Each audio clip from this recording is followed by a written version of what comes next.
অসুবিধা আছে, শাপলার মার্কাটা এরকম যে এটা আপনি যদি পয়সা উল্টান দেখবেন পয়সার উল্টা দিকে আছে। থাকলো আপনি যদি থাকলো আপনি যদি পুলিশের মার্কা দেখেন, না অবশ্যই আছে। আপনি নিশ্চয়ই জানেন যে ভিজুয়াল সিম্বলিজমের গুরুত্ব কি। কিন্তু দর্শকদের মধ্যে অনেকেই বলতেছেন আপনার মধ্যে যে টাকার মধ্যে কি ধানের শীষ নাই তুষার ভাই, আপনি যে পয়সার মধ্যে এই ধানের শীষ, প্রতীক ধানের শীষ না, প্রতীক যে ধানের শীষটা সেটা আছে না, কিন্তু এই নামও প্রতীক তো, ধানের শীষ কিন্তু আছে। নামও তো একটা পুরা ব্যাপার, তাই না? ভাবকে লিপ্ত হতে চাই না, সত্যি কথা। শোনেন খালেদ, আর আর এই আর তর্কগুলি যারা করে, আরেকজন দর্শক বলেছেন, যারা আমি শুধু মন্তব্য করলে, আরেকজন দর্শক বলেছেন যে ডক্টর শাহদ্বীপ মালিক দেখিয়েছেন এই প্রতীক বা এই শাপলাটির কথা যেহেতু সংবিধানে বাংলাদেশের প্রতীক হিসেবে আছে, সেজন্য এটি প্রতীক হতে পারে না, এটি একজন বলেছেন আর কি। এই দুই রকম মন্তব্য আছে প্রতীক নিয়ে। মানে শাহদ্বীপ মালিক, হ্যাঁ আমি আসলে কথার মাঝখানে খেয়ে হারিয়ে ফেলি যদি আপনি ইন্টারাপ্ট করেন। জি, শাহদ্বীপ মালিকের প্রসঙ্গে আসার আগে আমি ছাগল প্রসঙ্গে থাকি। জি, ছাগল যিনি চুরি করেছেন তিনি শিক্ষা দেওয়ার জন্য ছাগল মারেন। তো যারা ছাগল মেরে উপদেষ্টাকে শিক্ষা দেন, তারাই আবার উপদেষ্টাদেরকে ভয় দেখান যে ক্ষমতা ছেড়ে দিলে কিন্তু সেফ এক্সিট কিন্তু সামনে দাঁড়িয়ে আছে। তো ছাগল মারা লোকজনই এরকম চিন্তা করতে পারে, ছাগল চুরি করা লোকজনই এরকম চিন্তা করতে পারে। অতএব এই নিয়ে আমি আর পরবর্তী কথায় যেতে চাই না। কাউকে না বলে কোনো কিছু নিতে নিষেধ করা হয়েছে, এইটা আদর্শ লিপিতে যেরকম আছে বিদ্যাসাগরের, এটা আমাদের ধর্মগ্রন্থ কোরআনেও আছে। আর এক ছাগল নিলাম, কালো ছাগল নিয়ে লাল ছাগল দিলাম, লাল ছাগল নিয়ে কালো ছাগল দিলাম, এইটা কিন্তু কোনো সমাধান না। অতএব ছাগল থেকে আমরা সরে যাই। এইবার আসি, আপনি যে প্রতীকের কথা বললেন, এই তর্কটা আসলে ঘেনা পেঁচাল। এটাকে ঘেনা পেঁচাল বলে। কিছু লোক আসেন এবং তারা এই জায়গাতে কমেন্ট করে করে ঘেনা পেঁচাল পারেন। এদের সঙ্গে আমি তর্কে যেতে চাই না। শাহদ্বীপ মালিক সাহেব কতখানি আইন বোঝেন, কতখানি শিক্ষিত, কতখানি সংবিধান বোঝেন, এটা বাংলাদেশের মানুষ জানে। অতএব আপনারা তার সঙ্গে গিয়ে তর্ক করেন উনি কেন বললেন যে শাপলা দেওয়াটা ঠিক হবে না। আর যে ধানের শীষ, যে ধরনের ছবি, সেই ধানের শীষ টাকাতে নাই। ওকে, যে ঠিক আছে, প্রতীক হিসেবে যে চেহারা, সেটা টাকাতেও নাই, সেটা পয়সাতেও নাই। অতএব এইগুলা এই ঘেনা পেঁচাল পাকতে হইলে আপনারা শাহদ্বীপ মালিকের সঙ্গে গিয়ে তর্ক করেন।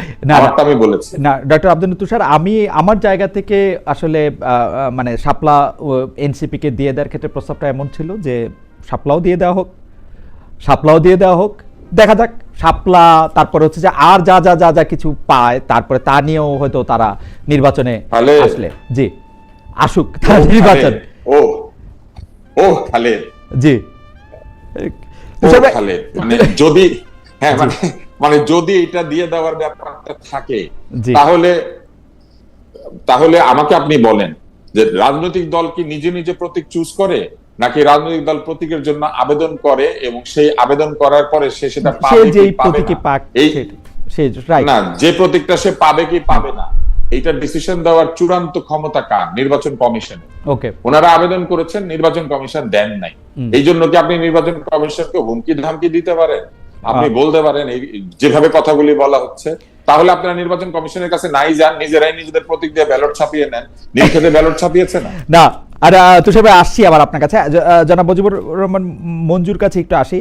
মঞ্জু ভাই, এইবারের প্রসঙ্গটা হচ্ছে যে বিশেষ করে বিবিসিতে জনাব তারেক রহমান সাক্ষাৎকার দেওয়ার পর এ কথা একদম স্পষ্ট যে বিএনপি ঘোষণা দিচ্ছে যে আওয়ামী লীগের দুঃশাসনের বা আওয়ামী লীগের সময় যারা অন্যায় করেছে তাদের বিচার করার ক্ষেত্রে তারা একরকম প্রখর দৃষ্টি রাখবে। জনাব তারেক রহমানের বক্তব্য এটা আমার পরিষ্কার যে তারা আসলে এটার ক্ষেত্রে কোনো ধরনের ছাড় দিবে বলে আমার মনে হয় না। তো সেই ক্ষেত্রে পাশাপাশি আরেকটা বিষয় আলোচনায় আসছে যে বিএনপি কি আসলে জোটে, এবি পার্টি বা বিএনপি কোনো রাজনৈতিক দল করতেছে কিনা, বা কোনো একটা রাজনৈতিক জোট করতেছে কিনা, কোনো একটা রাজনৈতিক জোট আসলে জামায়াতের নেতৃত্বে হচ্ছে কিনা।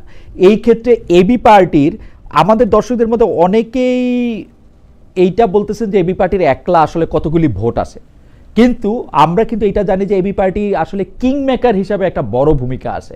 আমি একটু জানতে চাই যে এবি পার্টি এই ব্যাপারটা কি ভাবতেছে, আসলে রাজনৈতিক জোট জামায়াতের সঙ্গে, বিএনপির সঙ্গে, একক অন্যান্য কয়েকটা দল মিলে একটা এনসিপির সঙ্গে এবি পার্টির কোনো রকম কোনো আলোচনা হচ্ছে? আচ্ছা, আমি কি প্রতীকের ব্যাপারে কিছু বলতে পারবো? জি জি, প্লিজ প্লিজ প্লিজ প্লিজ, না আপনি সব বিষয়ে বলেন মঞ্জু ভাই, কোনো অসুবিধা নেই। আচ্ছা, এরপরে আপনি যে ইস্যুটা বলেছেন যদি আমি ধরতে না পারি একটু মনে করিয়ে দিই। জি জি জি। প্রতীকে আমরাও নিবন্ধন পেয়েছি আপনার এক বছর আগে। তো আমরা যেটা জানি যে নির্বাচনে যখন আমরা অ্যাপ্লাই করি তখন আমাদেরকে একটা প্রতীক দিতে হয়, 3টা প্রতীক দিতে হয়, যে 1 2 3 আমি এই 3টা প্রতীক চাই।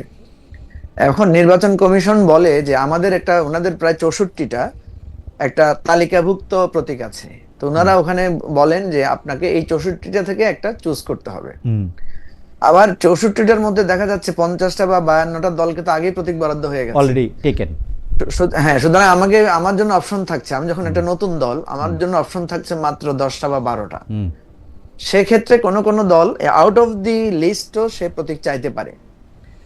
আমরা কিন্তু চেয়েছিলাম, আমরা এখানে চাবি চেয়েছিলাম, হ্যাঁ, তো আমাদেরকে চাবি দেওয়া হয় নাই, বলা হয়েছে চাবি দেওয়া যাচ্ছে না, আর আপনারা যদি এর বাইরে কোনো প্রতীক চান তাইলে কিন্তু এটা আপনাদেরকে আলাদা করে আবেদন করতে হবে।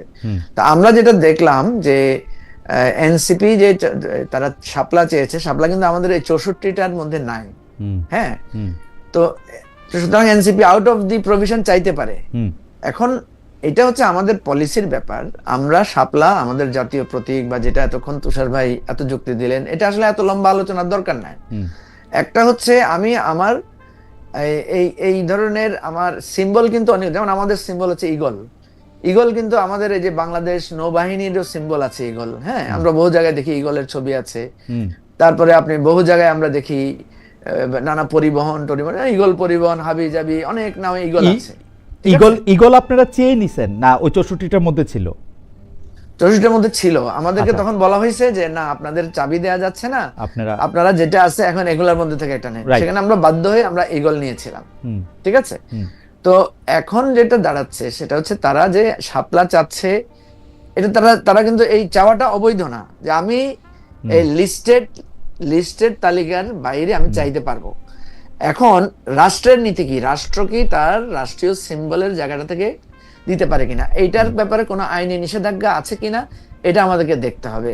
যেটা স্বাধীন মালিক বলেছেন যে এটা দেয়া যাবে না বা ইত্যাদি, সেক্ষেত্রে আমি মনে করি এটা সম্পূর্ণভাবে একটা লিগ্যাল ইস্যু, নাম্বার 1। আরেকটা ইস্যু ইদানিং রেজড হয়েছে, সেটা হচ্ছে যে মাহমুদুর রহমান মান্না বলেছেন যে ওনারা নাগরিকত্বের জন্য ওনারা শাপলা চেয়েছিলেন, হ্যাঁ, তো শাপলা চেয়েছিলেন যেহেতু ওনাদেরকে দেয়া হয় নাই, এখন যদি আরেকটা দলকে দেয়া হয় এটা একটা ডিসক্রিমিনেশনের কোশ্চেন আসবে। সেক্ষেত্রে এইটাকে আমি মনে করি এত তর্ক বিতর্ক না। মান্না ভাই নাকি এনসিপি থেকে এটা বলা হচ্ছে যে মান্না ভাই নাকি বলছেন এই ব্যাপারে তারা আইন কানুন আর মানে ওনাদের আর কোনো দাবি দেওয়া নাই, ওনারা দাবি দেওয়া উঠাই নিছেন মান্না ভাই? না, মান্না ভাই দুইটা কথা বলছেন। মান্না ভাই বলছেন যে এইটা আমরা চেয়েছিলাম, আমাদেরকে দেয়া হয় নাই, সুতরাং এটা যদি দেয়া হয় এটা নিয়ে প্রশ্ন উঠবে, কিন্তু আমি এটা নিয়ে মামলা করব না, মানে মামলা উনি বলেছেন আমি এটা নিয়ে মামলা করব। ও, তাহলে প্রশ্ন উঠলো, অসুবিধা কি? তো আমার কাছে কি মনে হয় মঞ্জু ভাই, তুষার ভাই একটা বক্তব্য, আমার কাছে মনে হয়েছে যে এনসিপি ওলারা শুনলে একটু রাগ করবেন কিনা আমি জানি না, কিন্তু আমার কাছে মনে হয় এনসিপিদের শাপলা দেয়া যাইতে পারে। আসলে আমরা মনে হয় যে নতুন রাজনৈতিক দল নতুন বন্দোবস্তের কথা তো বলতেছে, নতুন প্রতীক নিয়ে নতুনভাবে ওরা আসুক, এবং আমি খুবই অবাক হচ্ছি যে এই প্রতীকটা ওরা পায় না, যে প্রতীকটা ওদের রাজনৈতিক দল না, এটার জন্য যে ওদের ভালোবাসা সেইটাও আমার আসলে মুগ্ধ করতেছে। মানে এটা যদি এমন হইতো যেমন জাসদ 5টা 6টা ভাগ হয়ে যাওয়ার পরে কে মশাল পাবে সেটা নিয়ে অনেক আন্দোলন হয়েছিল, মঞ্জু আপনার মনে আছে, তুষার ভাইয়ের মনে থাকতে পারে, রাজপথে এটা গড়াইছে, পুলিশ এটা করছে, তখন মশাল কে পাবে, এটা রব ভাইয়ের জাসদ পাবে, ইনু ভাইয়ের জাসদ পাবে নাকি শাহজাহান সিরাজ ভাইয়ের জাসদ পাবে, এটা নিয়ে মেলা ক্যাচাল হয়েছে। কিন্তু এটা একটা মশাল, একটা ঐতিহ্যবাহী পক্ষ, এটা জন্মের থেকেই শাপলা জন্মের থেকে ঐতিহ্যবাহী, মানে এনসিপির জন্য এটা জাতীয় পার্টির লাঙ্গল নিয়েও হয়েছে। আপনি লাঙ্গল নিয়েও হয়েছে, লাঙ্গল নিয়ে রাস্তায় মনে হয় এত গ্যাঞ্জাম হয় নাই, মশাল নিয়ে যত মামলা হয়েছে, লাঙ্গল নিয়ে তো মামলা হয়েছে এবং এটা আদালতে হয়েছে, আদালতে গড়াইতে হয়েছে, আদালতে হয়েছে।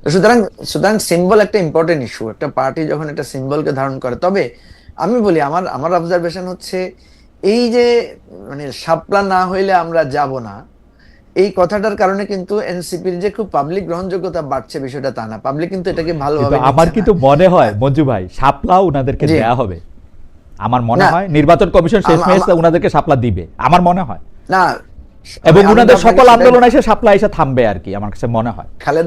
খালেদ ভাই, আমি আপনাকে বলি, শাপলা দেয়ার ব্যাপারে যদি আইনি নিষেধাজ্ঞা না থাকে, এটা তো আমি তো আপনাকে বললাম লিস্টের বাইরে কেউ সিম্বল চাইতে পারে, এটার যদি আইন বা সাংবিধানিক নিষেধাজ্ঞা বাধা যদি না থাকে, তাহলে দিতে তো আপনি পাইতে অসুবিধা কোথায়, আমি আপনার সাথে এই জায়গায় একমত। রাইট। বাট যেই ইস্যুটা রেজ করেছেন তুষার ভাই এবং একই সাথে আমি যদি বলি স্বাধীন মালিকের যে প্রশ্নটা, এইটা যদি আইনি বিষয় হয় তাইলে তো এটা স্বাভাবিক, এটা তো আইনেও টিকবে না। না, সংবিধানই তো আমরা ফালাই দিব মঞ্জু ভাই। সংবিধান দিয়ে কি হবে? সংবিধানে শাপলা আছে না, ডক্টর স্বাধীন মালিক কি বলছে, এটা তো অত গুরুত্বপূর্ণ না। আইনে যদি না মানে নির্বাচন কমিশন মনে করলে এটা দেওয়া উচিত।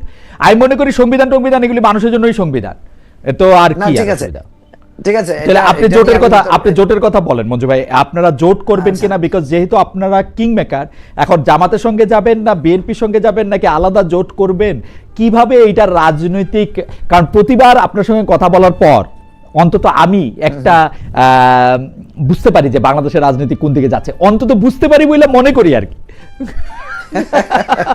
আচ্ছা খালেদ ভাই, আমি আপনাকে বলি, প্রথম হলো যে আমাদেরকে প্রচুর সমালোচনা, প্রচুর টিজ শুনতে হয়।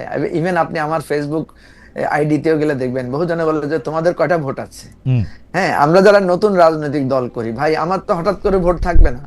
একটা রাজনৈতিক দল আপনি যদি বলেন যে একটা ছেলে জন্ম নিয়ে যদি বলেন যে তুমি মানে বীজগণিতের সূত্র বলো, সে কি বীজগণিতের সূত্র বলতে পারবে? পারবে না। তো আমার রাজনৈতিক দল তো নতুন, আমার তো বেশি ভোট থাকবে না, এটাই তো স্বাভাবিক হওয়ার কথা, তাই না?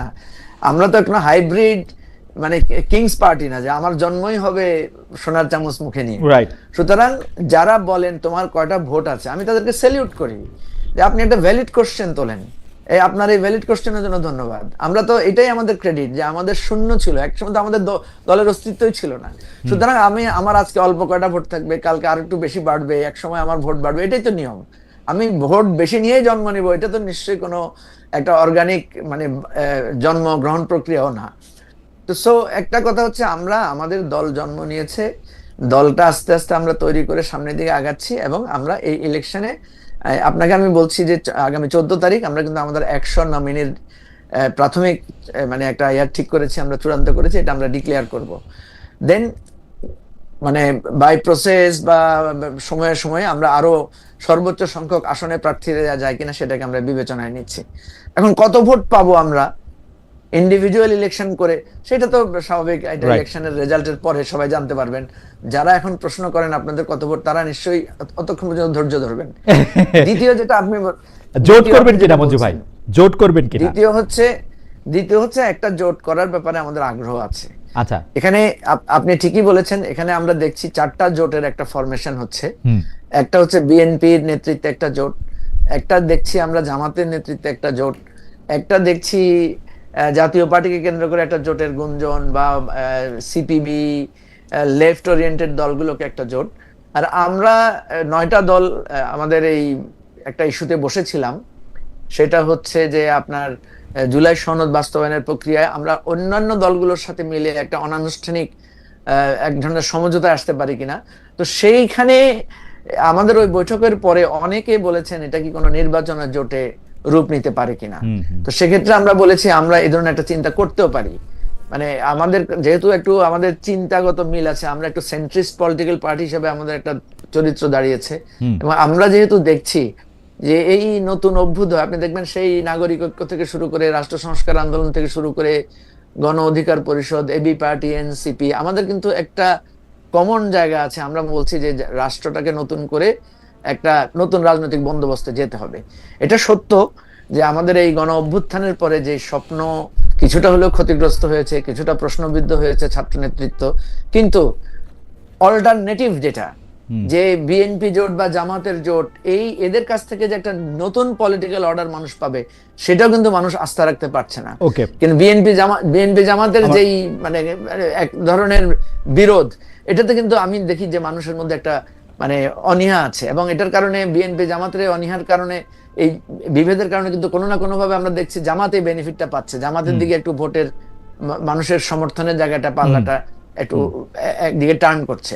তো সেই জায়গা থেকে আপনার প্রশ্নের স্পষ্ট উত্তর হচ্ছে আমরা সেন্ট্রিস্ট পলিটিক্যাল পার্টিগুলো নতুন রাজনৈতিক বন্দোবস্তের স্বপ্ন আমরা যারা দেখছি, এবং নতুন রাজনৈতিক সংস্কারের যেই কাজগুলো আমরা করছি, এটাকে কেন্দ্র করে একটা একটা জোট করা যায় কিনা এটার জন্য আমরা চেষ্টা করছি। ওকে, আপনাকে ধন্যবাদ মঞ্জু ভাই। আমি তুষার ভাইয়ের কাছে যাওয়ার আগে আমি একটু দর্শকদের মতামত, দর্শকরা আবার মন্তব্য পাঠাচ্ছেন, কেউ কেউ আবার এটা বলতেছেন যে খালেদ ভাই আপনি মন্তব্য পড়েন কেন, ইন্টারেস্টিং। যাই হোক, আবুল খায়ের সাহেবের মন্তব্য আমি একটু বলতে চাই যে খালেদ ভাই আপনারা দুজন মিলে এনসিপি নিয়ে মজা করেন, এদের দেশের প্রতি যে ভালোবাসা আছে তা নষ্ট করেন না। জনাব আবুল খায়ের সাহেব, আপনাদের জন্য একটু আমি বলি, আপনাকে একটু বলি, দেশের জন্য ভালোবাসা আরো কারো থাকতে পারে যারা রাজনৈতিক দলে যায় নাই, যারা রাজনৈতিক দল করে